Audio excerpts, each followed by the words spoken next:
Bon matin. Une belle journée d'automne. Je t'amène sur ma marche matinale. Je suis comme dans le beat de commencer tous mes matins avec une méditation. J'aime beaucoup ceux de Dispenza.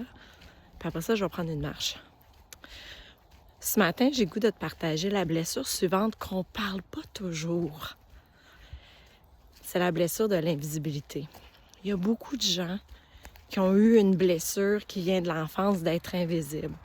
Ça peut venir du fait d'avoir été intimidé, d'avoir un parent absent émotionnellement ou physiquement.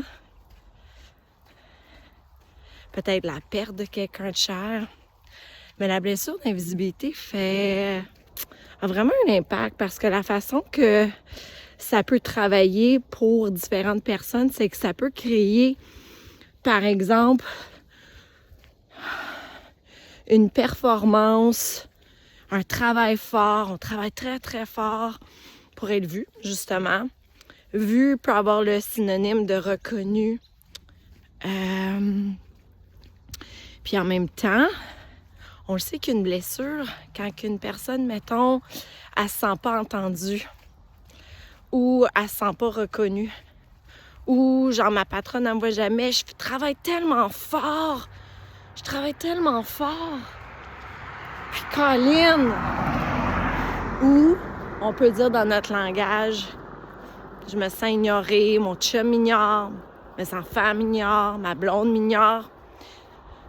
Donc tout ça, des fois on peut se sentir pas important, non priorisé. Donc c'est différents mots, différents synonymes pour simplement vouloir nous ramener à c'est quoi le core. Tu sais, la raison pourquoi on va en consultation, c'est que tu amènes à la surface ce que tu vis dans ta vie dans le 3D. Puis le rôle de ta ou ton thérapeute, c'est de t'aider à aller comprendre c'est quoi la croyance limitante, ainsi c'est quoi aussi la blessure qui est reliée à ça, d'où ça remonte, pour aller déprogrammer ça.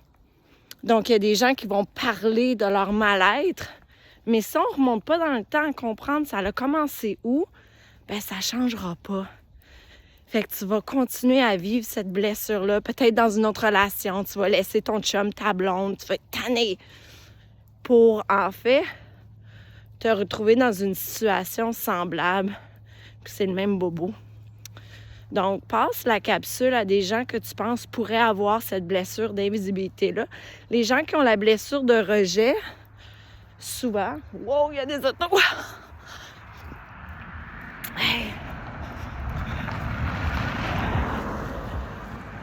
Oh, il y a du trafic un matin. Tout le monde s'en va travailler. Qu'est-ce qu'elle fait, elle, dans le bois avec son cellulaire?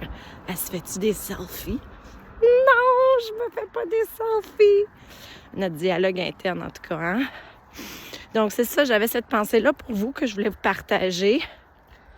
Donc, ceux qui ont une blessure de rejet, puis que tu n'as pas pu la déprogrammer encore, ou ceux qui ont des gros programmes de performer, pas capable d'arrêter, grand besoin de reconnaissance, vie sans d'être ignoré, on sent d'être sans valeur si on fait pas plus.